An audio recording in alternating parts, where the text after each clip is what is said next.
하나님 감사합니다. 예수 그리스도 안에 있는 생명을 살리며 모든 문명 사주팔자 재앙 저주를 무너뜨리는 하늘과 땅의 모든 권세를 우리에게 주셨으니 그 예수 그리스도 이름을 권세를 가지고 나를 살리고 우리 가정과 후대를 살리며 우리의 구역과 지역과 더 나아가 237을 살리는 증인으로 쓰임받는 성령 충만한 시간으로 이 시간에 역사하여 주옵소서. 예수 그리스도의 이름으로 기도드리옵나이다. 아멘. 네, 우리 말씀 고린도전서 3장 9절에서 10절까지 말씀 같이 보겠습니다. 고린도전서 3장 9절에서 우리 10절까지 우리 9절, 10절, 우리 9절밖에 안 되니까 저랑 같이 우리 한 목소리로 우리 9절, 10절 같이 읽도록 하겠습니다. 우리는 하나님의 동력자들이요 너희는 하나님의 밭이요 하나님의 집이니라. 내게 주신 하나님의 은혜를 따라 내가 지혜로운 건축자와 같이 터를 닦아두매 다른 이가 그 위에 세우나 그러나 각각 어떻게 그 위에 세울까를 조심할지니라. 아멘.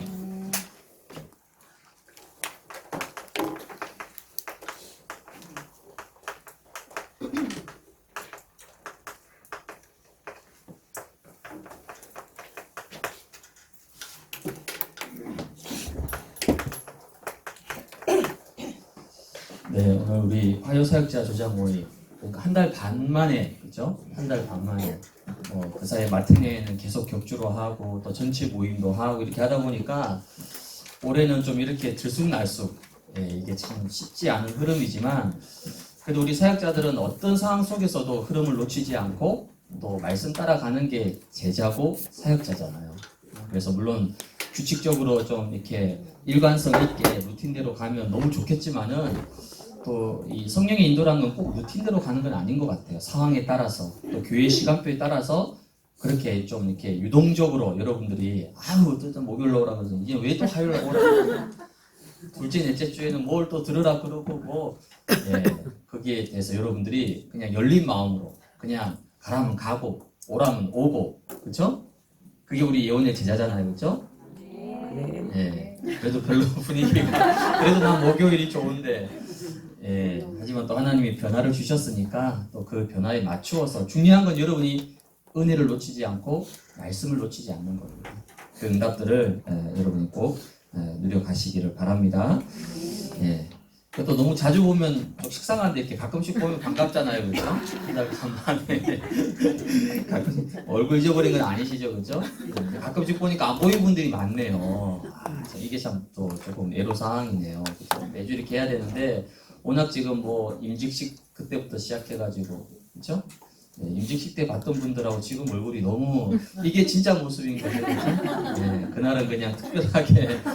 그날 저도 좀 이렇게 찾아가서 사진도 좀 찍고 뭐 이렇게 하고 싶었는데 너무 막 찾아가면 민폐일 것 같아가지고 그렇죠? 여러분들 뭐 가족 초대한 분들만 해도 지금 감당이 안 되는데 뭐 가서 사진 찍고 참 그게 마음은 참 그랬는데 이게 쉽지 않더라고요. 그래서 멀리서 그냥 보고 축하하고 기도만 했습니다. 그래서 바쁜 임직식 다 마무리됐고 또 선교 대회도 2주간 다 마무리됐고 이젠 정말 우리가 조금 차분하게 또 그러면서도 가장 힘있게 우리가 해야 될 좀 본래의 위치와 또 방향에 좀 집중해서 나갈 수 있는 그런 시간표가 되기를 원합니다. 그렇게 좀 제대로 정신 차리고 하려고 하는데 보니까 5월달이에요. 5월달 또 뭐 어린이날, 어버이 주일 돈 나갈 때 너무 많고 들어올 건 없고 나갈 것만 있잖아요, 그렇죠?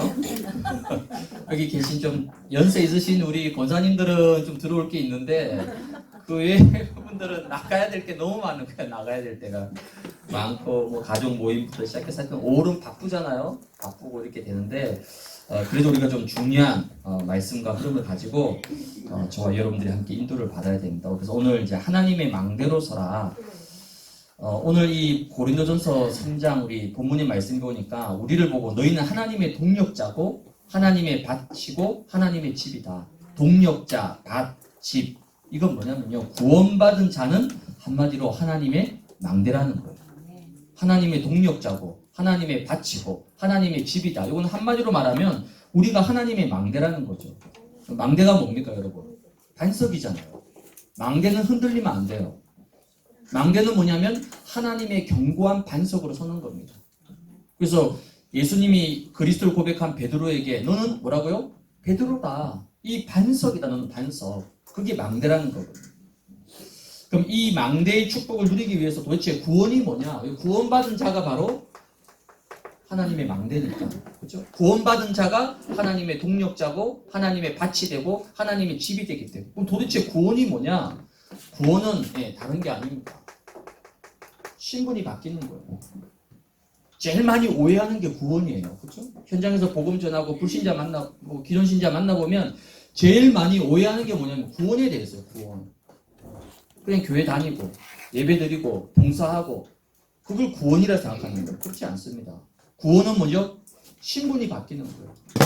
요한복음 8장 44절에서 도저히 못 빠져나옵니다. 그걸 못 바꿔요. 너희는 너희 아비 마귀 못 바꿉니다. 운명이에요. 운명. 평생 그 아비에 붙잡혀서 시킨 대로 살아가야 됩니다. 그게 요한복음 8장 44절이에요. 거기서 하나님의 자녀로 우리를 신분을 바꿔주는 겁니다. 신분은 스스로 못 바꿉니다. 내가 아무리 뛰어나고 능력이 있고 그래도 신분은 못 바꿔요. 삶의 질은 조금 바꿀 수 있겠지만은 근본적인 신분은 못 바꿉니다. 영접하는 자 곧 그 이름을 믿는 자들에게 하나님의 자녀. 예수 그리스도를 통해 주신 최고의 권세가 뭡니까? 마귀의 자녀에서 하나님의 자녀로 신분 바뀐 거예요. 그게 최고의 권세입니다. 그게 바로 구원이에요.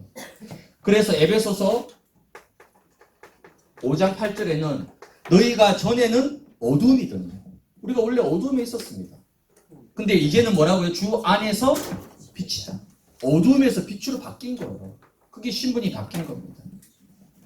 그리고 고린도전서 3장 16절에는 아예 우리를 보고 하나님의 성전이다. 성전. 하나님의 성령이 내 안에 아예 들어오신 거죠. 나를 성전 삼으신 겁니다.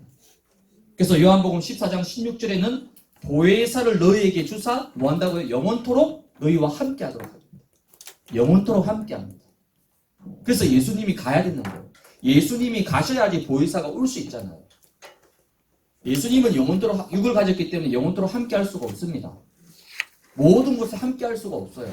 왜? 육을 가졌으니까. 근데 그 예수님이 승천하시고 나서 보혜사의 영이 오는데 그 보혜사 영은 시 공간을 초월해서 어디에 있든지 뭘 하든지 영원토록 내가 너희와 함께 하겠다는 거예요. 그게 벌써 신분이 바뀐 거예요. 그게 바로 구원입니다. 이 신분만 바뀐 것이 아니라 소속도 바뀌었어요. 로마서 8장 2절에 보니까 원래는요 죄와 사망의 법 아래 있습니다. 이게 현장에서 불신자 만나보면요 제가 봐도 인간적으로 우리보다 복음 가진 우리보다 깨끗하고 성품 바르고 반듯하고 많습니다. 예의 바르고 아주 매너 좋고 딱 하나 뭐죠? 예수만 안 믿어요. 우리 권사님들이 마음이 흔들리는 거죠. 교회 와보니까 복음 가진 청년은 많은데 비리비리하거든요. 근데 밖에 나가보니까 불신자인데 매너 좋고 성품 좋고 인품 훌륭하고 게다가 연봉도 높고 갈등이 찾아오죠.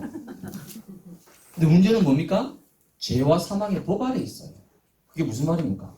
죄와 사망의 법 아래 있기 때문에 본인의 능력과 실력과 상관없이 재앙, 저주 계속 찾아오는 거예요. 실패 계속 찾아옵니다. 왜? 소속 자체가 재앙과 사망 아래 속해 있기 때문에. 근데 구원이라는 것은 생명의 성령의 법으로 우리를 완전히 옮겨준 거예요. 법적으로 옮겨진 겁니다. 그래서 예수 믿는 순간 더 이상 재앙 없습니다. 저주 없습니다. 잠깐 실패할 수 있어요. 과정에 있어서 실패하고 힘들 수 있지만 근본적인 재앙, 저주 끝났습니다. 왜? 소속이 바뀌었잖아요. 소속. 빌립보서 3장 2절에는 뭡니까? 아예 우리를 보고 뭐요? 천국 시민권이죠. 시민권. 천국 시민권. 여러분들은 이게 실감 안 나잖아요. 천국 시민권. 근데 저는 장례 갈 때마다 임종 예배 드릴 때마다 몇 년 전에도요. 연락이 와가지고 병원 중환자실 이제 산소호흡기를 떼야 되는 거예요. 왜? 뇌사 판정이 났으니까.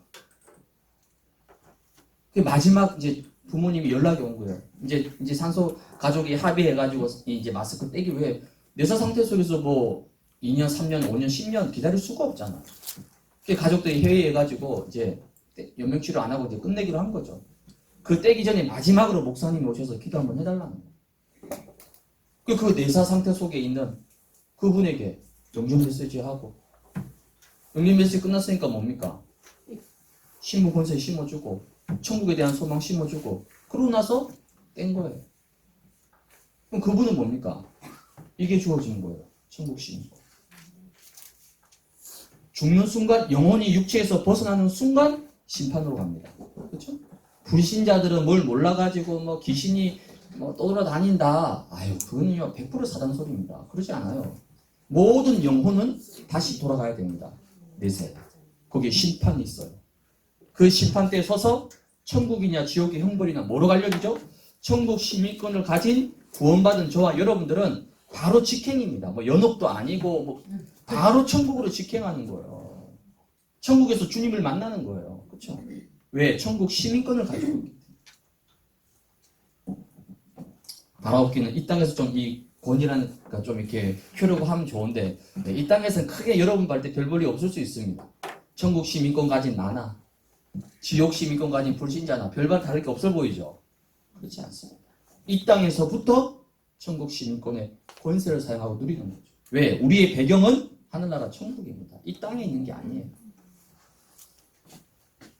그리고 사도행전 1장 3절에 뭐죠? 하나님의 나라. 우리는 세상 나라, 사탄 나라에 속힌 자가 아니라 하나님 나라에 속해 있는 자들입니다. 그렇죠? 하나님 나라에 속해 있는 거예요. 여러분 가정, 여러분 자녀, 미래는요 사람들 손에 의해서 좌지우지되는 존재가 아닙니다. 왜? 나는 하나님 나라 소속이에요. 하나님 나라의 다스림과 통치를 받는 존재입니다. 근데 우린 자꾸 속죠. 누구누구에 의해서, 누구누구 손에 의해서 나와 우리 가정이 왔다 갔다 하고 뭐 잘 되고 못 되고.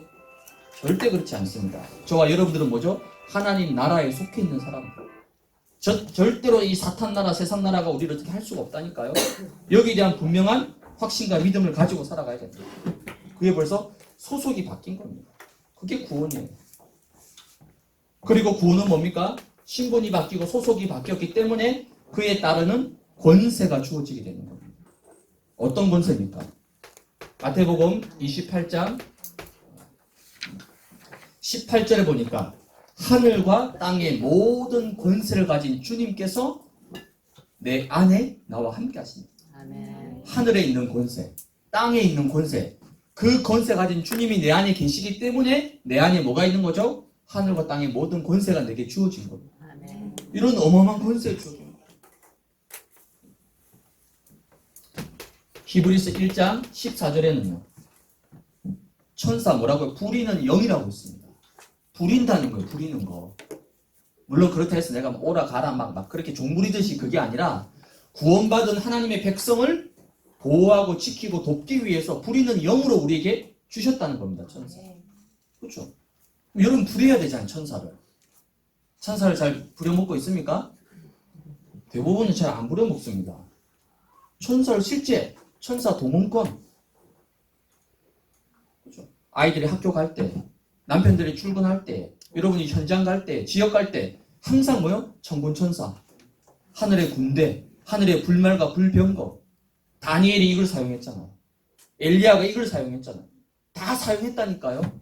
하늘 군대로 움직인다니까요. 이걸 여러분들이 매일매일 사용하고 누려야 되는 겁니다. 그리고 누가복음 10장 19절에 보니까 아예 뱀과 정갈을 밟으면 원수의 모든 능력을 제어할 수 있는 뭘 주셨다고요? 권능을 이미 주었다는 겁니다. 뱀과 정갈을 밟을 수 있는 사단의 머리를 완전히 박살낼 수 있는 권세, 권능을 이미 주었다는 겁니다. 이거 사용하는 겁니다. 그리고 마태복음 16장 18절에는 아예 뭐라고 얘기합니까? 음부의 권세가 너를 이기지 못한다. 여러분 여러 가지 문제, 어려움 있을 수 있습니다. 찾아올 수 있어요. 어차피 이 땅은 창세기 3장입니다. 불완전한 세상이에요. 우리가 문제 없는 게 이상한 거예요. 문제 있는 게 당연한 겁니다. 근데 어떤 문제가 와도 여러분 너무 막 벌벌 떨고 막 하늘이 무너진 것처럼 그럴 필요가 없습니다. 왜 그렇죠? 음부의 권세가 너를 이기지 못한다는 거예요. 사단과 지옥 권세가 그리스도를 이기지 못합니다. 이 권세를 뭐 하라고요? 사용하라는 사용. 사용을 안 하니까 자꾸 확신이 없고 갈등하고 흔들리잖아. 권세는 왜 주셨죠? 사용하라고 주신 거예요. 사용하라고. 가끔씩 보면 뭐 뉴스 나오더라고요. 뭐 어디 웹사이트 들어가면 그동안 쌓아놓은 포인트 이거 현금으로 바꿀 수 있다고. 여러 사람이 저한테도 보내줬어요. 저를 사랑해서 목사님도 이거 한번 해보라고. 그래서 제가 하도 막 그래서 그래도 한번 들어가 봤어요. 접속이 안 돼. 왜? 전국에 수백만 명이 거기 들어와서 그 포인트 쌓아놓은 거 현금으로 바꿀 수 있다 그러니까 그거 하려고 접속 마비돼가지고 제가 한 몇 분 기다리다가 그냥 때려치웠어요. 평소에 써야죠. 평소에. 평소에. 쌓아놓고 안 쓰고 있는 게 엄청 많다는 거예요. 권세는 그게 우리는 막 문제 왔을 때만 쓰잖아요. 문제 왔을 때. 급한 일이 생겼을 때. 막 어려움이 찾아왔을 때만 그래 막 사단 결박하고 천군천사 동원하고 아닙니다. 평상시에 평상시에 써야 되는 거예요. 평상시에. 그게 권세입니다. 이런 놀라운 구원의 축복을 우리에게 주셨다는 거죠. 이 구원을 통해서 뭐 하신 겁니까? 성삼위 하나님께서 우리와 함께 하신다는 거예요. 성삼위 하나님의 가장 큰 사역이 뭐냐면 구원을 이루신 거잖아요. 구원. 이 구원을 이루신 성삼위 하나님께서 중요한 건 뭡니까? 나와 함께하고 계시다는 거예요. 언제부터요? 창세기 1장 26절에 보니까 창조 때부터 우리의 형상을 따라 우리의 모양을 따라 우리가 사람을 만들고 계속 우리라고 얘기합니다. 우리가 누굽니까? 하나님은 한 분이신데 왜 우리라고 얘기합니까? 창조 때부터 태초 때부터 이미 성부, 성자, 성령 하나님이 나와 함께 하시고 나를 만드셨다는 거예요. 이 성삼위 하나님께서 나와 함께 하시고 우리 가정과 함께 하시고 여러분이 가는 모든 발걸음 속에 함께 하신다는 거예요. 이 성삼위 하나님을 통해서 우리에게 뭘 주셨죠? 보좌의 능력을 주신 거예요. 보좌의 능력. 그래서 이게 뭐냐면 눈에 보이지 않는 가장 강력한 망대입니다. 눈에 보이지 않는 가장 강력한 무기가 바로 이거라는 거예요. 이걸 하나님이 처음부터 우리에게 주신 겁니다. 이 망대가, 이 근본의 망대가 여러분 속에 굳게 서 있어야 됩니다. 사단은요, 여러분의 육신을 공격하고, 가정을 공격하고, 때로는 경제를 막 무너뜨리고, 인간관계를 힘들게 만들고, 아닙니다. 사단의 제일 근본 목적, 그는 수단이에요, 수단. 방법입니다. 사단의 근본적인 목표는 뭐죠? 이거 뒤흔드는 겁니다. 이거 무너뜨리는 거예요, 여러분에게 있어서. 이게 무너지면 뭡니까? 다 무너지는 거예요. 육신도, 가정도, 생활도, 모든 게 다 무너지게 되는 거예요. 육적인 건 뭡니까? 하나의 도구예요, 도구. 사단의 결론은 뭡니까? 이걸 공격하는. 여러분, 이거 누리지 못하도록. 이 위에 서지 못하도록 사단이 계속 공격하는 거예요. 반대로 보면요, 문제가 왔다, 어려움이 찾아왔다, 큰 고통이 찾아왔다. 뭡니까? 이걸 제대로 여러분이 망대로 붙잡고 누려야 될 시간표랍니다. 이 축복을 여러분이 누리시기 바랍니다.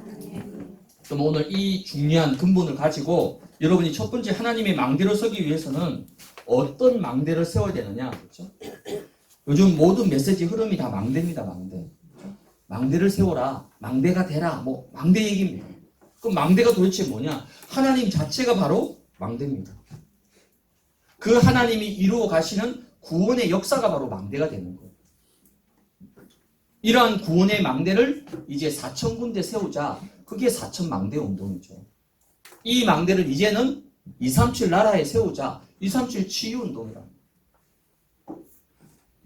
이러한 망대를 견고히 세워나가기 위해서는 먼저 우리 안에 세우기 전에, 이 망대를 세우기 전에 먼저 무너뜨려야 될 망대가 있다는 겁니다. 그게 바로 사단의 망대입니다. 이걸 먼저 무너뜨리라는 겁니다. 왜냐?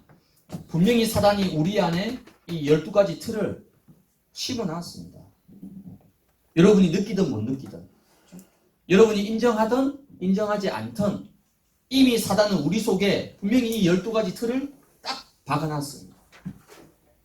그래서 사단의 가장 견고한 망대가 뭐냐면요, 창세기 3장, 6장, 11장이잖아요. 그 누구도 예외가 없습니다. 항상 왜 우리가 성령 충만해야 되냐면, 말씀 놓치는 순간, 그렇죠, 복음 놓치는 순간, 언약 놓치는 순간 나도 모르게 창세기 3장으로 돌아가 버립니다. 나 중심이에요.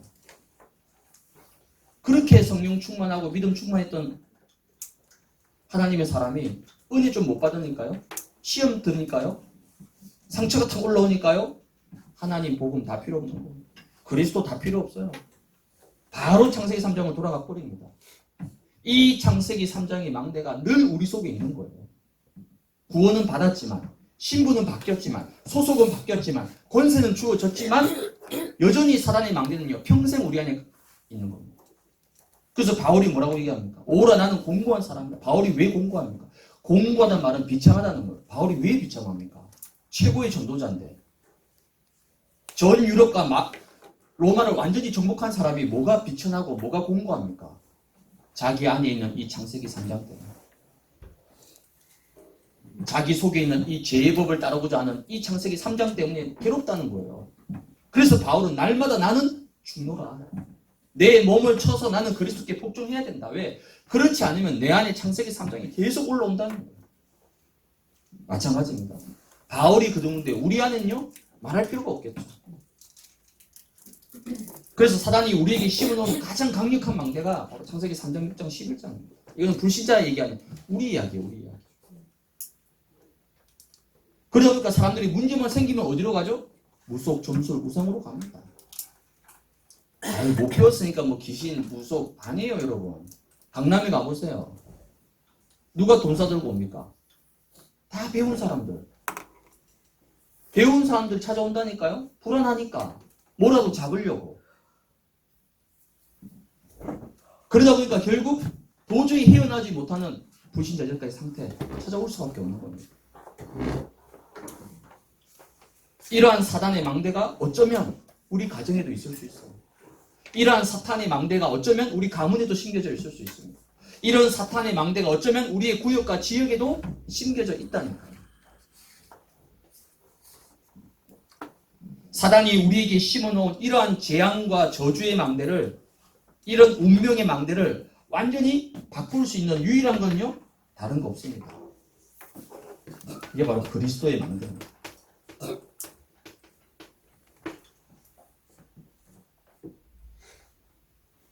범죄한 아담과 하와에게 하나님은 처음부터 기다렸다는 듯이 뭘 주셨죠?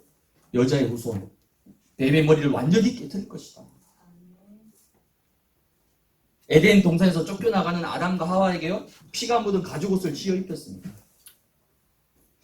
하나님의 목표는요, 이 사탄의 망대가 아니라 우리를 그 속에서 완전히 해방시키는 그리스도의 망대를 주신 겁니다. 처음부터 주신 거예요. 그래서 마태복음 16장 16절에 주는 그리스도시요 살아계신 하나님의 아들이십니다. 이 고백을 한 베드로에게 18절에 보니까 음부의 권세가 너를 절대 이기지 못할 것이다. 우리 속에 있습니다. 없다는 게 아니에요. 다 있습니다. 창세기 3장 없는 사람 누가 있습니까? 재앙 저주 없는 사람 누가 있습니까? 불신앙, 염려, 과거의 상처, 실패, 연약함 없는 사람 누가 있습니까? 다 있어요.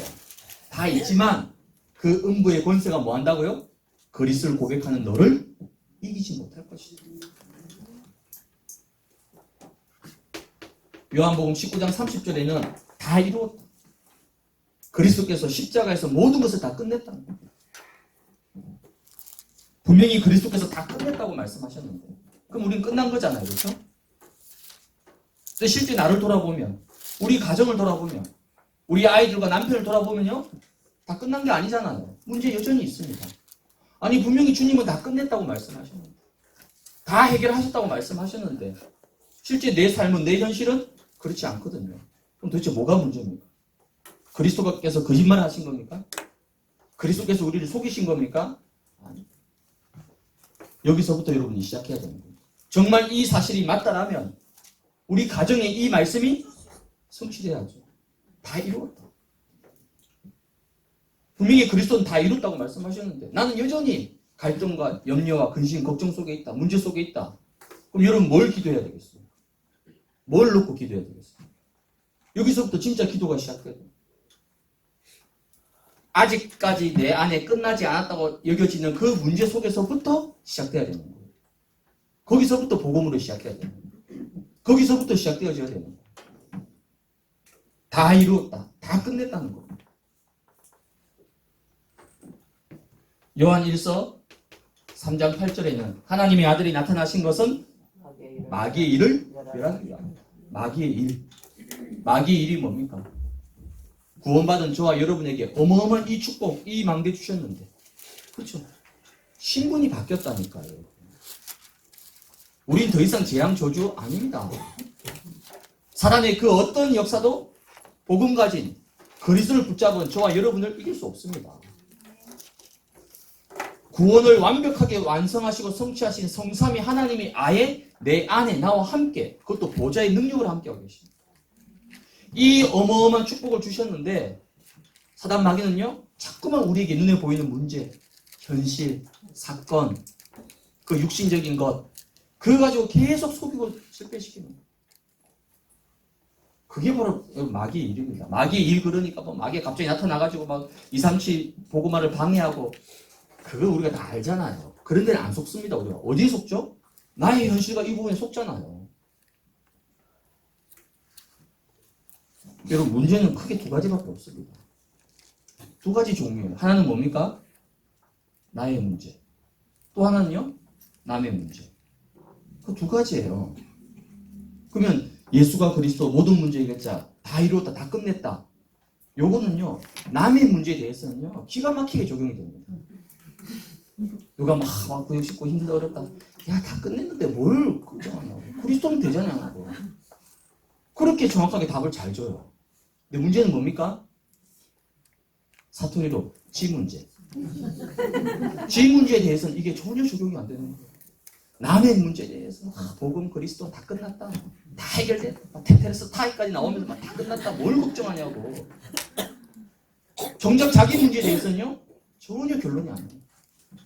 남의 문제에 대해서는 그렇게 복음을 얘기하는데, 그렇게 그리스도를 선포하는데, 정작 자기 문제에 대해서는, 자기 자녀 문제에 대해서는, 자기 남편 문제에 대해서는요, 자신있게 얘기 안 합니다. 돌아서서 갈등하잖아요. 뭐 때문에요? 자기 문제 때문에. 그럼 그리스도는 남의 문제 해결하신 그리스도고, 내 문제 해결하신 그리스도는 아닙니까? 참 이상한 그리스도네요. 그렇죠? 남의 문제는 그렇게 잘 해결해주고, 남의 집 문제는 그렇게 잘 해결해주고, 남의 집 권사님 문제는 그렇게 잘 해결해주는데 왜 우리 집 문제는 해결 안 해줍니까? 그리스도가? 그게 마귀의 일입니다. 그 마귀의 일을 멸하시기 위해서 예수님이 그리스도로 왕으로 있다는 것입니다. 그래서 여러분들이 이러한 그리스도의 망대는 물론 예수를 영접하는 순간, 그렇죠? 예수를 영접하는 순간 그리스도의 망대가 우리에게 딱 세워집니다. 그건 분명한 사실이에요.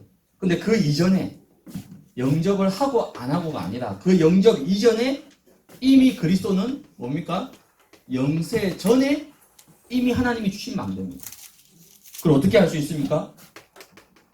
로마서 5장 8절에 보니까 뭐라 나와 있습니까? 우리가 아직 죄인되었습니다. 여러분이 예수 안 믿을 때, 그렇죠? 하나님 없어, 예수 없어, 그런 거 없어, 그렇게 말하고 있을 때부터 이미 하나님은 우리를 선택하시고 사랑하시고 자녀 삼으시려고 구원의 계획을 세우시고 그리스도를 완벽하게 준비해 놓으셨다. 우리가 아직 죄인 되었어요. 심지어 요한복음 8장 56절에 보니까 너희 조상 아브라함은 나의 때 볼 것을 즐거워하다가 보고 기뻐하였느니라. 아브라함이 예수님을 봤다는 거예요. 이 말에 유대인들이 머리가 빡 돈 거예요. 예수님 보고 얘기하죠. 니 몇 살이냐고.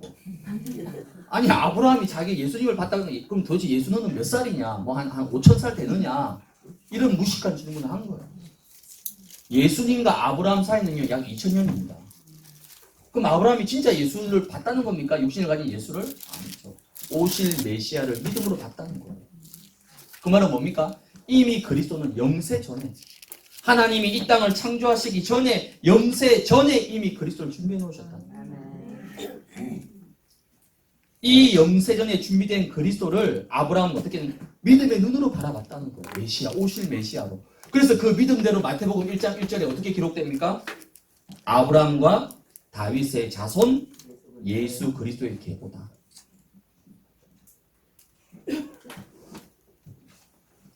이 영세전에 준비된 그리스도가 드디어 언약을 성취하시기 위해서 성육신하신 거예요. 성육신.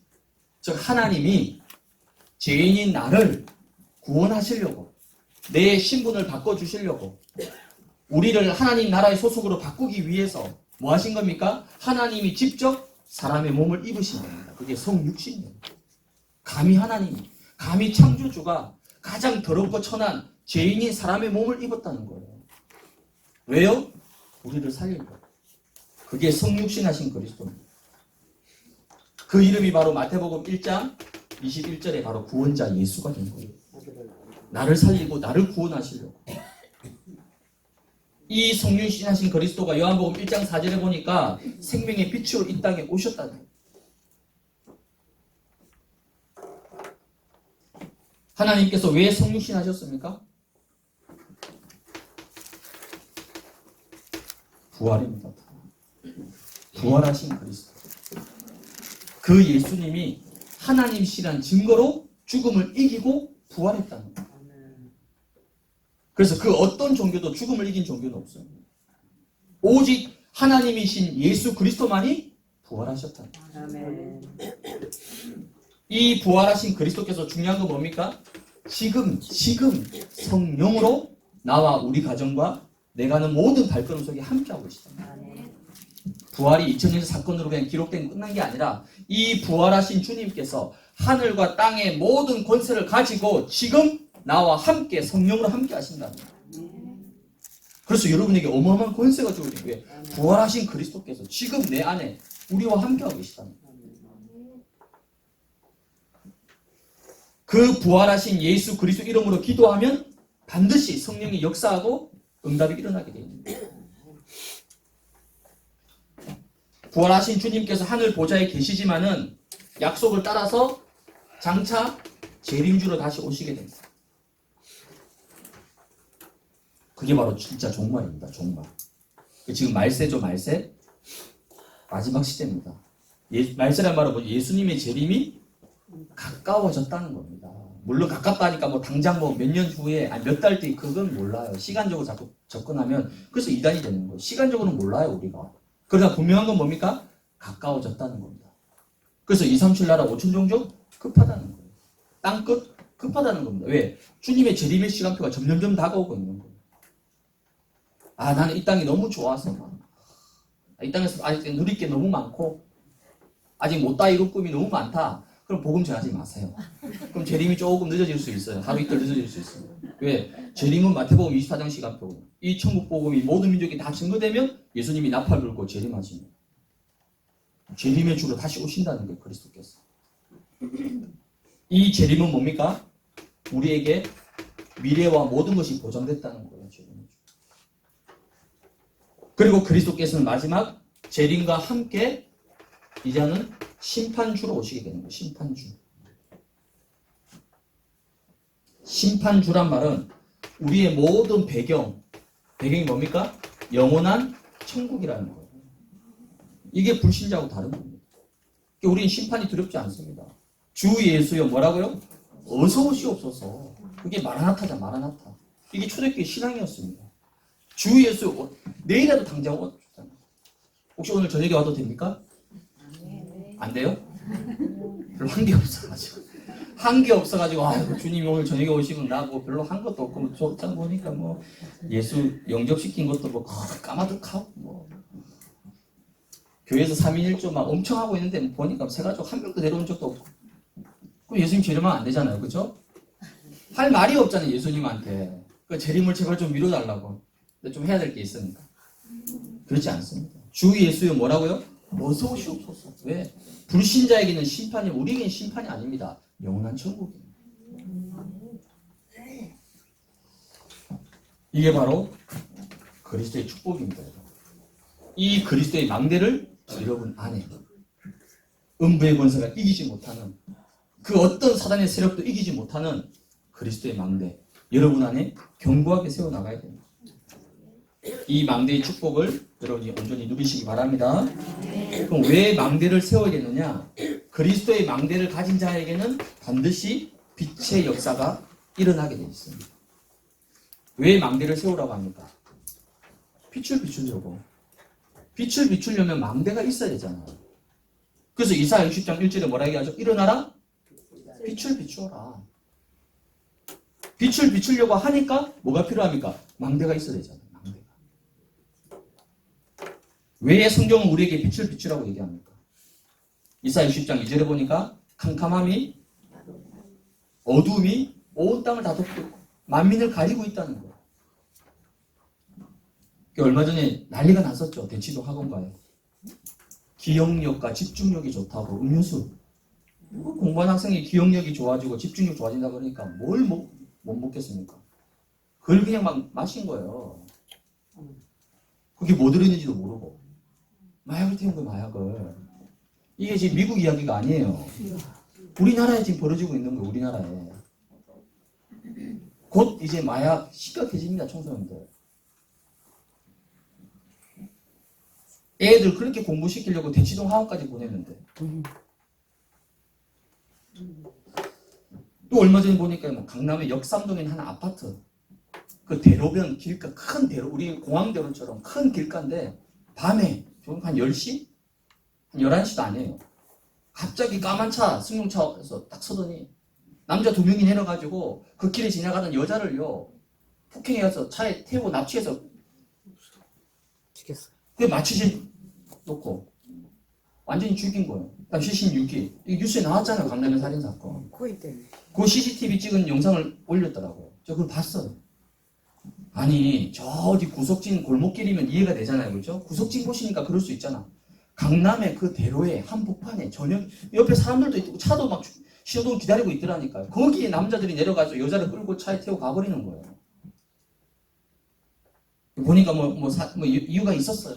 뭐 비트코인인가 뭐 그거 잘못 투자해가지고 거기 앙심을 품고 돈을 줘서 사주해서 죽이라고. 그 몇천만 원 죽이니까 그 짓을 한 거예요. 내가 몇천만 원만 있으면 되는구나. 여러분 혹시 마음에 안 드는 사람 있거나 집에 마음에 안 드는 사람 있죠? 한 2, 3천만 원만 준비하면 돼요. 2, 3천원만 입금시키면 바로 그분들이 와서 다 서비스 다 해줍니다. 내가 보면서 참 편한 세상이다. 그게 필리핀이 아니라 우리나라 지금 강남 한복판에서 벌어진 일이에요. 일어나라 빛을 비추라. 왜요? 왜 빛을 비추라고 합니까? 어두움이, 캄캄함이 만민을, 온 땅을 가리웠다는 거예요.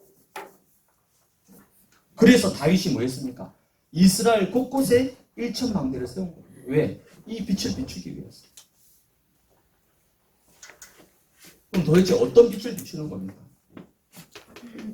창세기 1장 3절에 혼돈과 공허와 흑암을 완전히 무너뜨리는 창조의 빛입니다. 창조의 빛. 요한복음 1장 4절에는 생명의 빛입니다. 생명의 빛. 그냥 빛이 아니에요. 베드로전서 2장 4절에는 기이한 빛이란 기이한. 이 빛을 가진 여러분을 보고 성경은 마태복음 5장 14절에 뭐라고 얘기합니까? 너희는 세상의 빛이야. 어디의 빛이라고요? 세상의 빛이라는 거예요. 세상에. 여러분 한 사람이 여러분 가정의 빛이고 여러분 가문의 빛이고 여러분이 살고 있는 동네와 지역과 현장의 빛이라는 겁니다. 에베소서 5장 8절에는 아예 우리를 보고 빛의 자녀라고 부릅니다. 빛의 자녀. 이게 나의 정체성입니다. 내 존재 자체를 이렇게 인식해. 내가 바로 빛이구나. 우리 가정과 가문의 빛이구나. 내가 살고 있는 동네와 지역과 현장의 빛이구나. 그래서 복음은 뭡니까? 살리는 빛이에요. 복음은 뭡니까? 치유하는 빛이에요. 그 어떤 사람도, 그 어떤 연약한 사람도, 그 어떤 실패한 사람도, 그 어떤 창세기 3장의 이 사탄의 망대 속에 박혀있는 사람도 복음의 빛이 비추면 살아나고 치유되고 회복됩니다. 저는 이게 확신이 있거든요. 어떤 정신병자를 만나도, 어떤 중독 환자를 만나도, 어떤 귀신 들린 사람을 만나도 시간은 좀 걸릴 수 있겠지만 이 빛이라면 살릴 수 있습니다. 왜? 현장에서 확인했다는 거. 현장에서 답을 가졌다는 거. 여러분도 마찬가지죠, 그렇죠? 근데 문제는 불신자, 시달리는 사람들은 다 살릴 수 있는 복음의 빛인데 정작 아까 제가 뭐죠? 내 문제, 남의 문제. 문제는 여기 크게 두 가지로 접근해야 돼요. 다른 우리 집, 우리 남편, 우리 아이들은요? 이 빛으로 안 됩니까? 아니 불신 영혼하고 막 귀신에게 시달리는 사람들은 다 이 복음을 치유할 수 있다. 다 안 해. 다 믿는데 정작 이 빛을 가지고 우리 아이들은, 우리 남편은, 우리 가족들은 글쎄. 거기 여러분 물음표잖아. 글쎄. 참 신기하죠. 아니 불신 영혼은 다 살린다고 믿고 있는데 귀신에게 시달리고 정신문제에 시달리는 사람들은 다 치유할 수 있는 빛이라고 믿고 있는데 정작 우리 아이와 우리 가족들은 이 빛도 사람 가리는 겁니까? 아니죠. 모든 사람입니다. 모든 사람. 예외가 없어요. 여기에 대한 분명한 확신을 가지고 있어야 됩니다. 나는 바로 이 빛을 비추는 망대다. 우리 가정에서, 우리 가문에서, 우리 구역에서 내가 바로 이 빛을 비추는 망대라는 거예요. 여기에 대한 분명한 확신과 믿음을 여러분이 가지시기 바랍니다. 그럼 이 빛을 본격적으로 비추기 위해서 무엇이 필요하냐? 사도행전 13장 1절에서 4절을 보니까 이건 뭐죠? 안디옥 교회. 얼마 전 우리 몇 주 전 강단 말씀이잖아요. 안디옥 교회. 안디옥 교회가 어떻게 시작했습니까? 그냥 우리가 이 방송기 한번 해봅시다. 광고 내고 소문 내서 막 237 복음화 할 사람 다 모여라고. 그렇게 시작한 교회가 아닙니다. 주를 섬겨 금식할 때. 그냥 금식이 아니라 왜 금식했습니까? 주를 섬기기 위해. 주를 섬기는 게 뭡니까? 하나님의 뜻을 이루기 위해서, 성령의 인도를 받기 위해서, 하나님이 정말 원하시는 계획을 이루시기 위해서 어떻게 하면 우리가 인도받을 수 있을까? 금식했다는 겁니다. 사도행전 13장 4절에는 성령의 보내심을 받아 갔다는 거예요. 그냥 우리 마음대로 우리 아이들이 저 미국에 있으니까 미국은 나의 선교지다. 우리 친척이 저 필리핀에 살고 있으니까 이제부터 지금도 237은 필리핀이다. 물론 그럴 수 있습니다. 또 그렇게 시작할 수 있죠. 근데 안디옥 교회는 그렇게 시작 안 했습니다. 성령의 보내심을 받았다는 거. 나하고 전혀 상관없는 나라일 수도 있어. 일면식도 없는 나라일 수도 있습니다. 근데 성령의 보내심을 받았다는 거예요. 성령의 보내심. 근데 여러분에게까지 추첨이 될지 안 될지는 잘 모르겠지만 물론 연고지가 있으면 좋죠. 그렇게 시작할 수 있습니다. 전도든 선교든. 근데 그렇지 않더라도 성령께서 그 나라를 품게 하시고 성령께서 그 현장을 품게 하시고 성령께서 그 대상자를 품게 하시면 그게 하나님의 계획과 뜻인 거예요. 안디옥 교회가 그렇게 시작했다는 거예요. 그 안디옥 교회를 하나님이 본격적인 이방 선교하는 교회로 최고의 교회로 축복하시고 어느 정도로 나중에 기근이 찾아왔을 때 본교회가 어디입니까? 예루살렘 교회가 어려움을 당했어요. 그 본교회를 도와줍니다. 지금 안디옥 교회는 지교회잖아요. 이 지교회가 본교회를 도와줬다니까요. 그 정도로 하나님이 이 안디옥 교회를 축복하십니다. 왜요? 성령의 인도로 시작합니다. 사도행전 16장 6절에서 10절에 보니까 바울과 팀들이 아시아에 복음을 전하려고 아시아에 선교 가려고 무단히도 애를 썼는데 참 신기하죠. 예수의 영이 허락지 않아요. 아니 선교하는데 왜 예수의 영이 허락지 않습니까? 우리가 복음 전하고 우리가 선교하려고 하는데 성령이 도와줘야 되는데 예수의 영이 허락지 아니했다. 얼마나 당황스럽습니까? 얼마나 불신앙할 수도 있죠. 낙심할 수도 있죠. 힘 빠질 수도 있잖아요. 이때 바울팀이 들어와 있어 어떻게 합니까? 밤에 잠을 자는데 그날 밤에 환상이 보여. 마게도냐 사람이 손짓하는 건너와서 제발 우리를 도와달라고. 그 환상을 보고 바울이 어떻게 합니까? 하나님의 뜻으로 인정합니다. 성령의 뜻으로 인정한다는 게 쉽지 않잖아요. 우리는 주로 인정 못합니다. 왜? 하나님 말씀보다 그래도 내 생각, 내 계획, 내가 붙잡은 거, 내가 세워놓은 거, 그게 더 중요하잖아요.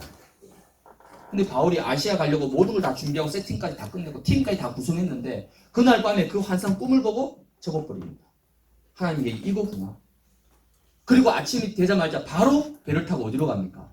마게도냐로 가요. 오늘날 유럽이죠. 그 마게도냐 갔던 첫 지역이 어디입니까? 빌립보입니다.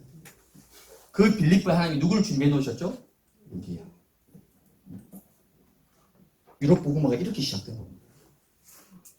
신앙사는요, 단순한 거꾸로 하면 돼요. 거꾸로. 반대로 하시면 돼요. 반대로. 내 생각과 주로 반대로 하면 거의 95%는 맞습니다. 그게 성령의 인도입니다. 이때가 중요한 타임이에요.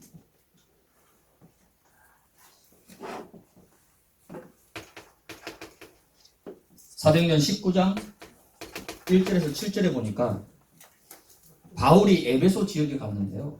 어떤 한 제자 그룹들만, 제자들 한 10몇 명. 정확하게 보니까 19장에 보니까 12명이라고 나와 있어요. 12제자는 아닌데 우리가 생각하는 그 12제자 말고 또 에베소 지역에 제자들이 있었어요. 그 얘기를 해보니까 요한의 세례만 알고 있는 거예요. 그러니까 반쪽만 알고 있는 거죠. 그래서 그들에게 예수 그리스도를 설명합니다. 예수 그리스도의 이 메시아와 부활과 이걸 쭉 설명한 거죠. 이게 바로 그리스도다. 지금 팀사역한 거죠. 그러고 나서 예수 이름으로 세례를 베풀었는데 어떤 일이 벌어집니까? 사도행전 2장에 일어났던 그 오순절 초대교회 마가다락방의 성령의 역사가 그대로 일어나게 됩니다. 그 12명이. 이들과 함께 그 다음에 시작된 게 뭡니까? 회당에 들어간 거예요. 석 달 동안. 그리고 2년 동안 두란노 서원에. 나중에는요, 21절에 보니까 로마도 보아야 될 것이다. 이렇게 시작이 된 겁니다. 그래서 여러분이 역사와 응답이 있고 없고 거기 너무 연연하고 흔들릴 필요 없습니다. 뭐 장결자가 아무리 해도 안 돌아오고 결석자들이 아무리 연락을 찾아가도 막 연락 받아주지도 않고 괜찮아요. 전혀 상관없습니다. 여러분이 이 시작을 하시면 되는 거예요. 이 시작. 이 시작만 하고 있으면 응답은 오게 돼 있습니다. 빨리 오느냐 늦게 오느냐 그 차이는 시간표는 있겠지만 응답은 반드시 되게 돼 있다는 거예요. 여러분 영적 원리는 똑같습니다.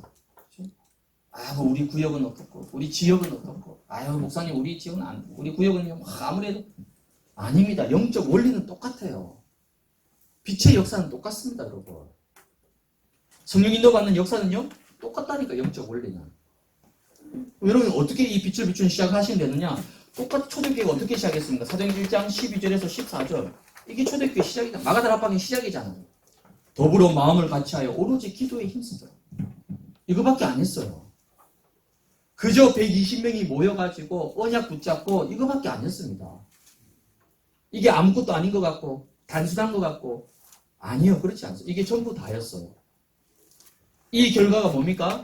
사도행전 2장 1절에서 4절 오순절 성령의 역사.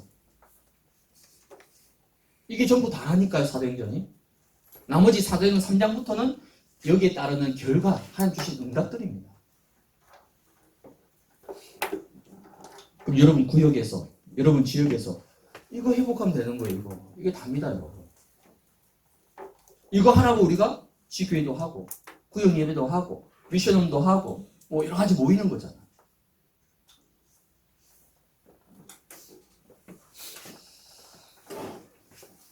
이 빛을 여러분들이 지속적으로 비추기 위해서 그래서 필요한 게 뭐냐면 바로 플랫폼이 필요하다는 거예요. 플랫폼이 왜 필요합니까? 상황이 되면 빛을 비추고 좀 상황이 안 되면 빛을 안 비추고 아닙니다. 하나님 나라의 일은 그렇게 하는 게 아니에요. 내 형편 따라서 내 상태에 따라서 내 여건에 따라서 아니에요. 이 빛은 지속적으로 비춰져야 돼요. 빛이 임하지 않으면 반드시 여러분 살고 있는 지역, 동네에 뭐가 찾아옵니까? 재앙, 저주 찾아옵니다. 어느 날 사각지대 됩니다. 어느 날 재앙지대 된다니까요. 그래서 우리는 계속해서 빛을 비춰야 됩니다.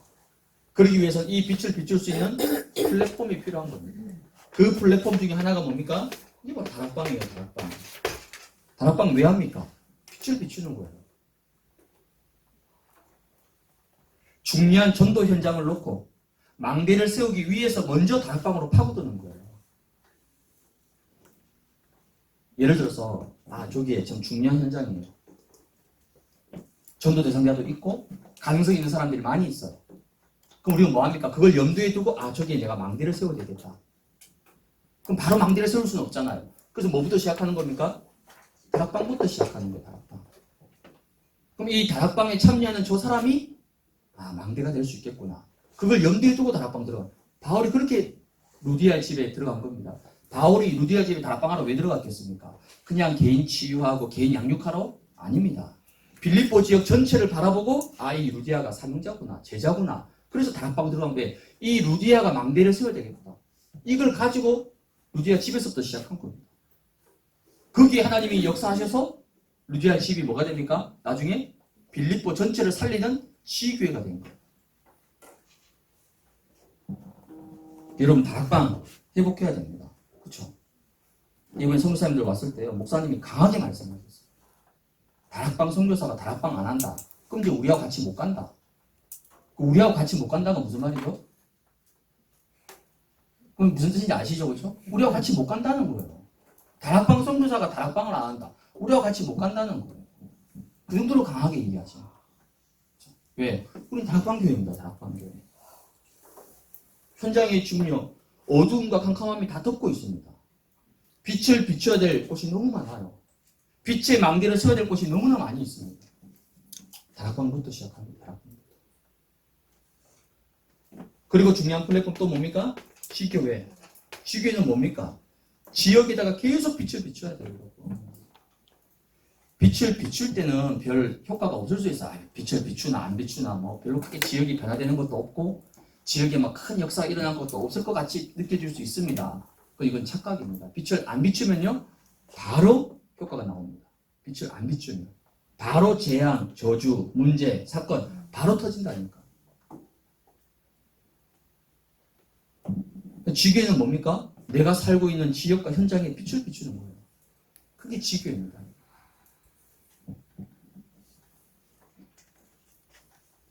그리고 또 플랫폼이 뭡니까? RUTC입니다. 그냥 RUTC가 아니라 세 가지 뜻의 응답을 받을 RUTC. 감사하게도 지금 우리 지역에서 스스로 자체적으로 이 모임이 시작됐어요. 우리 지역에 우리가 힘을 모아서 RUTC를 세우자. 장소를 세우자. 건물을 찾자. 우리 권사님들이, 집사님들이 제가 하라지 않냐. 본인들이 스스로 오래전부터 여기에 대한 한이 있었던 거예요. 일산하고 의정부는 벌써 시작됐습니다. RUTC. 지금 장소를 찾는 복덕방에도 가고 부동산도 가고 처음에 그렇게 했어요. 근데 하나님께서 그와 함께 또 RUTC를 실제 준비할 수 있는 기도 모임 시작하게 하셨습니다. 장소 건물은요, 보증금 500에 월 5, 60 금방 찾을 수 있습니다. 그 참여해서 그게 바로 RUTC가 되는 게 아니잖아요. 물론 그것도 필요하지만 그 전에 이 RUTC가 정말 세 가지 뜰의 역할을 감당할 수 있는 망대가 될 수 있도록 하나님 사역자를 준비시키고 지역을 준비시키는 거예요. 그 모임들이 지금 시작된 거예요. 그래서 정말 우리 후대들, 다민족들, 불신자들이 언제든지 와서 치유받을 수 있는 RUTC. 이게 전부 다 뭐라고요? 빛을 비추는 플랫폼이에요. 이 응답과 축복을 여러분 누리시기 바랍니다. 결론입니다. 결론은 여러분들은 바로 파수꾼입니다. 파수꾼. 파수꾼이 뭐죠? 파수꾼 어디에 있어야 됩니까? 망대에 있어야 되잖아요. 파수꾼이. 아니 파수꾼이 망대에 있어야지. 파수꾼이 망대에 아니고 다른 곳에 있으면요, 그 파수꾼은 직무유기입니다. 파수꾼은 망대에 있어야죠. 의사는 어디에 있어야 됩니까? 병원에 있어야죠. 병원에. 선생님은요, 학교에 학교. 그럼 파수꾼은요, 망대가 있어야 되는 거예요. 파수꾼인데 망대가 없다. 그 파수꾼은 죽은 파수꾼입니다. 살아있지만 사실은 죽은 파수꾼. 또 파수꾼은 뭐 하는 사람입니까? 그 망대에서 빛을 비추는 사람입니다. 아무리 망대가 있어도 빛을 비추는 파수꾼이 없으면요, 그 망대는 의미가 없는 거예요. 어마어마한 의리의리한 저 막 수백 미터 되는 망대를 세웠어요. 그것도 철로 막 엄청나게 화려한 망대 세웠습니다. 근데 그 망대에 지키는 파수꾼이 없고 빛을 비추는 파수꾼이 없다. 그 망대는요, 사단이 전혀 무서워하지 않습니다. 망대도 중요하고 빛도 중요하지만 더 중요한 건 뭡니까? 파수꾼이 있어요. 여러분이 바로 그런 파수꾼이라는 거예요. 오늘 고린도전서 3장 9절에 보니까 우리를 보고 하나님의 동력자다, 하나님의 밭이다, 하나님의 집이다. 우리를 보고 우리가 바로 하나님의 파수꾼이라는 겁니다. 그러면서 오늘 고린도전서 3장 10절에 보니까 여기에 우리를 지혜로운 건축자로 세웠다. 지혜로운 건축자. 건축자는 뭐 하는 사람입니까? 건물을 짓는 사람이죠. 건축자는 터를 닦고 그 터 위를 중요한 걸 세우는 사람입니다. 그게 바로 파수꾼이야, 파수꾼. 여러분들이 바로 파수꾼입니다. 이 파수꾼이 되어져서 뭐 하느냐? 예배 회복. 여기 있는 여러분들은 당연히 예배 잘 드리고 있죠. 아니, 하요 사역자 이 시간이 올 정도면 이미 예배는 여러분 다 잘 드리고 있습니다. 근데 여러분 말고, 여러분 구역에, 여러분 지역에, 여러분이 살고 있는 동네에 지금 예배의 망대가 완전히 무너진 사람들이 있습니다. 예배의 망대가 무너졌다는 건 무슨 말이죠? 모든 게 다 무너진 거예요. 아니, 예배가 안 되는데 그 가정이 잘 살고 있고 돈도 잘 벌고 있고 그건 겉으로 그런 거예요. 아니, 예배 실패가 인생 실패라면서요. 그렇죠? 예배 실패가 모든 것의 실패라고 했는데 그 가정이 지금 예배 망대가 무너졌어요. 그럼 그 가정이 잘 되는 겁니까 지금? 아니죠. 예배의 망대가 완전히 무너져 있는 우리 구역 식구들, 지역 식구들 어마어마하게 많이 있습니다.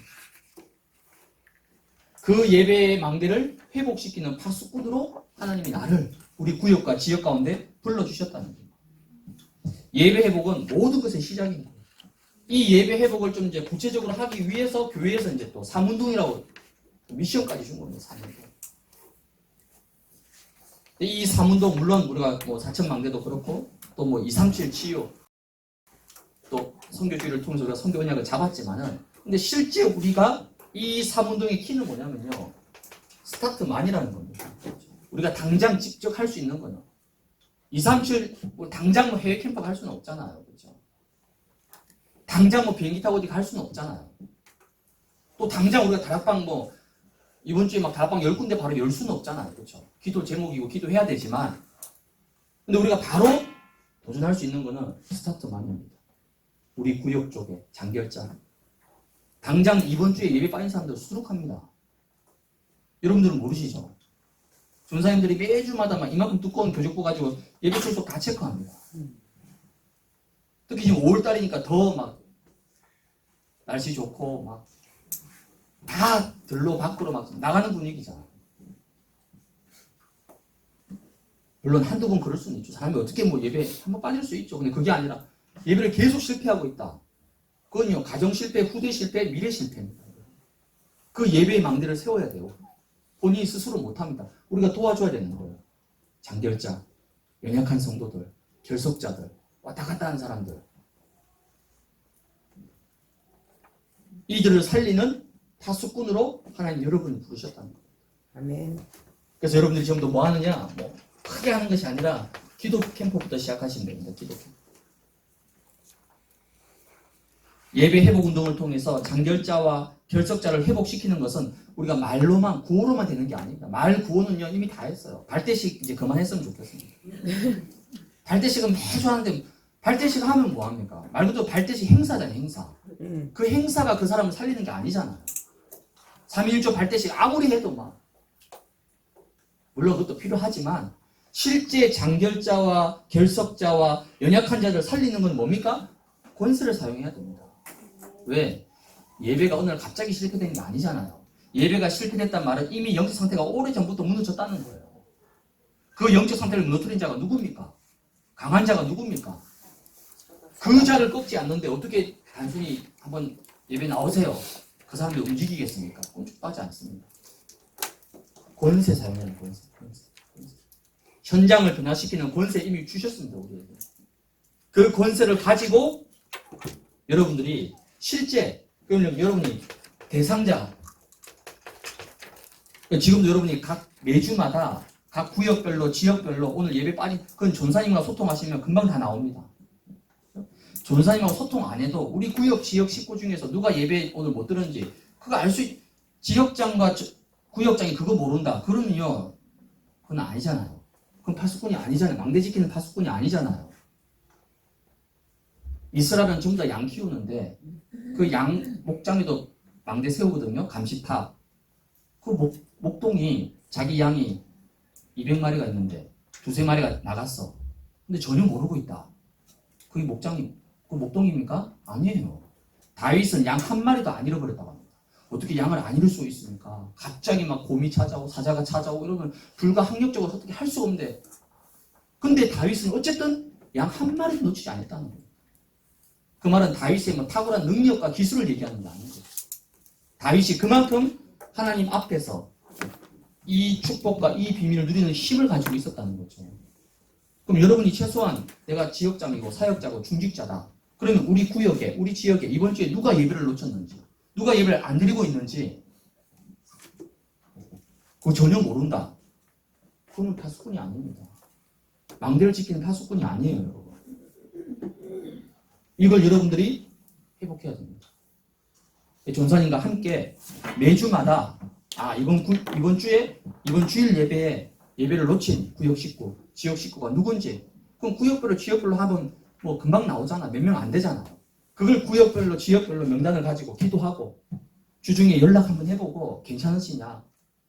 어떤 분들은 너무 착해서 예배 왜 빠졌냐고 그렇게 따지면 그분 입장에서 얼마나 기분 나쁘겠어요. 아니 당신이 뭔데 내가 예배 빠지든 말든 지혜롭게 그렇죠? 지혜롭게 안부도 좀 묻고 소통도 하면서 얘기하다 보면 나올 거 아니에요. 그렇게 해서 여러분이 한 사람씩 회복시켜 나가요. 그게 뭡니까? 스타트만이에요, 여러분. 이게 더 쌓이면요, 우리 교회가 지금 기도하고 있는 1만 성도 그렇게 가는 겁니다. 여기에 여러분들이 파수꾼. 그래서 지금까지도 여러분들이 많이 애쓰고 또 수고했지만 이제 5월 달부터 시간이 많지 않다니까. 그래서 5월, 6월 여름이 시작되면 쉽지 않잖아요. 그렇죠? 7월 달 넘어가고 이제 8월 달에 뭐 휴가 가고 뭐 세계 랩런트 대회 하고 이렇게 하면요 이 분위기가 할 수 없어요. 그래서 이제 5월, 6월, 7월 초까지 이 짧은 기간 동안에 우리가 정말 잃어버린 양들, 지금 예배 놓치고 있는 사람들, 예배 망대가 무너진 사람들을 찾고 세우는 그 사역들이 여러분에게서 필요합니다. 그 예배가 회복된 한 사람이 만약에 망대로 선다, 그 가정 어떻게 되겠습니까? 그 후대가 어떻게 되겠습니까? 어제도 주일날 누가 어떤 장로님이 연락해가지고 저 멀리 강남에 잠실에 사는데 몇 달 만에 예배로 왔어요. 우리 교구는 아니에요. 근데 제가 다락방 했던 곳이니까 얼마나 반갑던지. 본인만 온 게 아니라 아이 둘 데리고 왔어요. 그 엄마가 예배가 회복 안 되면 그 아이들 스스로 잠실에서 어떻게 차 타고 여기까지 오겠습니까? 근데 엄마가 예배가 회복되니까 아이들도 데리고 온 거예요. 몇 달 만에. 와서 이제 목사님 인사드린다고. 얼마나 반갑던지. 그 멀리서. 그럼 그 엄마 한 사람이 뭐가 되는 겁니까? 이제 망대가 되는 거예요, 망대. 그럼 그 가정, 자녀 어떻게 되겠습니까? 살게 되는 거예요. 단순히 우리가 예배만 회복시키자, 그게 아니에요. 그 사람이 예배 회복을 통해서 하나님의 망대로 서야 되잖아요. 그러기 위해서는 여러분들이 먼저 하나님의 망대로 서야 됩니다. 파수꾼의 축복. 이 축복과 응답을 여러분이 누려가시길 바랍니다. 그래서 여러분들이 조금 이제 우리가 구체적으로 좀 이제 사실적으로 사역을 해야 됩니다. 그냥 막연하게 있는 게 아니라, 그렇죠? 그래서 매주마다 그런 구체적인 기도 제목과 대상자를 품고 여러분이 기도하고 연락하고 확인하고 또 주일은요 그런 사람들 좀 올 수 있도록 여러분이 좀 신경을 써야 됩니다. 그렇죠? 물론 다들 여기 있는 분들은 다 거의 교회 직분을 맡고 있고 또 교회 일들을 하고 있어서 주일이 너무 바쁘고 힘들겠지만은 그래도 필요하면 좀 단기간이라도 예배 회복할 수 있도록 구역 식구, 지역 식구를 챙겨야 됩니다. 그 얼마 안 됐으면 전사님이 저 문산까지 가겠습니까? 주일날 교육자 회의 와야 되는데 문산에 태우러 가는 거예요. 갈 사람이 없으니까. 물론 갈 사람이 없으면 전사님이 저라도 가야 되겠죠. 근데 교육자는 그보다 더 중요한 회의와 이 모든 게 다 있는데 그만큼 가야 되는 거예요. 여러분 성가대도 좋지만요. 성가대 한번 빠져도 됩니다. 저번에 새 가족이 와야 되는데 다들 성가대 한다고 새 가족 데려올 사람이 없는 거예요. 제가 그거 듣고 내가 속으로 얼마나 내가 화가 나는지. 성가대가 물론 중요하죠. 근데 새 가족이 그 멀리서 오는데 차가 없는데 아무도 할 사람이 없는 거예요. 그럼 하나님이 그 지역에 새 가족 보내시겠습니까? 우리 말로 천하보다 귀한 새 가족 한 영혼. 근데 아무도 자원한 사람이 없어요. 교회 직분 하지 말라가 아니라 한 몇 주간, 한 달 정도 새 가족을 위해서 안 할 수 있죠. 그 뭐라 하면 저한테 얘기하세요. 제가 총대 낼 테니까. 박순 목사가 이렇게 시켰다고 얘기하십시오. 제가 책임질 테니까. 그만큼 그렇죠? 우리의 사역이 발로 뛰지 않으면 어떻게 말로만 되겠습니까? 그만큼 지금 시급합니다. 그래서 여러분들이 조금 경각심을 가지고 5월달, 6월달 예배 회복. 그렇죠? 우리 구역에 지금 누가 예배 안 드리고 있는지, 우리 지역 식구 중에서 누가 지금 예배 못 드리고 있는지 빨리 전사님과 함께 팀이 되어져서 그들을 찾고 도우고 세워나가는 그런 응답의 축복들을 여러분이 누려가시길 바랍니다. 우리 같이 한번 기도하겠습니다. 우리 합심해서 오늘 우리 말씀 붙잡고 신앙생활은 권세를 사용하는 것이다 말씀하셨습니다. 또 다른 권세 아닙니다. 예수 그리스도 그 이름 안에 모든 것에 다 있습니다. 하늘과 땅의 모든 것에 다 있어요. 어떤 사단과 흑암 세력도 무너뜨릴 수 있는, 어떤 사탄의 망대도 꺾을 수 있는 강력한 그리스도 이름의 권세에 주어졌습니다. 그 권세를 가지고 여러분의 가정을 세우고 여러분 후대를 세우고 더 중요한 건요, 여러분 구역과 지역을 세워나가는, 특히 지금 장결자, 결석자, 연약한 사람들, 예배의 망대가 무너진 사람들을 자꾸 세우는 그 응답의 축복을 누릴 수 있도록, 나 한 사람이 하나님의 망대로 파수꾼으로 쏠 수 있도록 하나님 나에게 성령 충만과 오력을 더해달라고 우리 같이 한번 합심해서 기도하겠습니다.